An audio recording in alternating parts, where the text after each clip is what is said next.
October Lung Cancer Awareness Month, and we're joined by Dr. Nirmal Choradia with OU Health. Thanks for taking the time today to talk about this. So we want to start right away with just how prevalent lung cancer is in Oklahoma.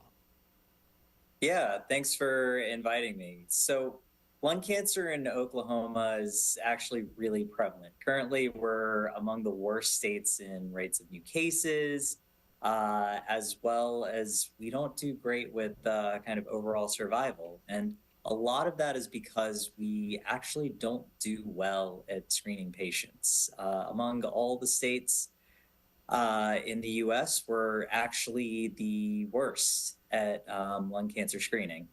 So when people hear that, we want them to keep an eye out for some warning signs, maybe that could indicate someone needs to be tested. What are some of those things they should be keeping an eye on?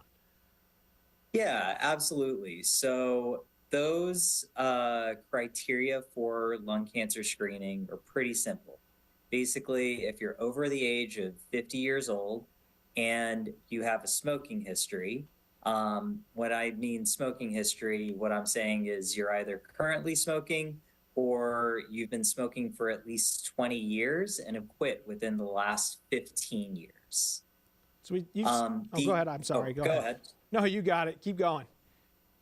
Yeah, for sure. So the other thing I was going to say is just also if there are any symptoms that are concerning you, that would be another reason to kind of come in and get screened. And those symptoms being, more trouble breathing, just this ongoing cough that isn't resolving even with treatment with antibiotics or anything else. And then, of course, the one thing that kind of everyone sees is, just weight loss without really expecting it. So you talk about Oklahoma being not doing a great job as far as screenings goes. What's being done in some of those rural areas where it may be harder to reach some of those folks to make sure that they have the chance to get screened as well? Yeah, so there's a couple of things. First off, OU has actually started up our lung screening bus. And so we're planning to move it out to a bunch of different places to basically get to those areas where it's more difficult to access lung cancer screening.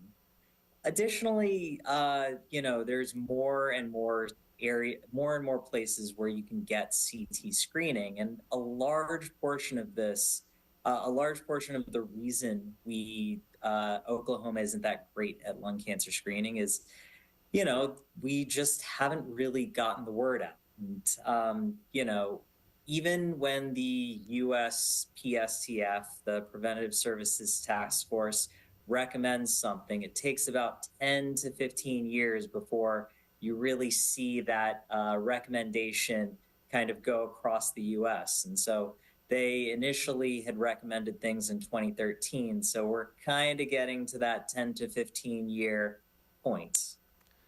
So what I'm hearing is it's time for people to step up and do their part, get those screenings in. They're not always the most fun conversations to have, but they are necessary and definitely can help make things preventative. Early detection is the best detection. Dr. Choradia, thank you for your time today. Yeah, absolutely. Great to be here.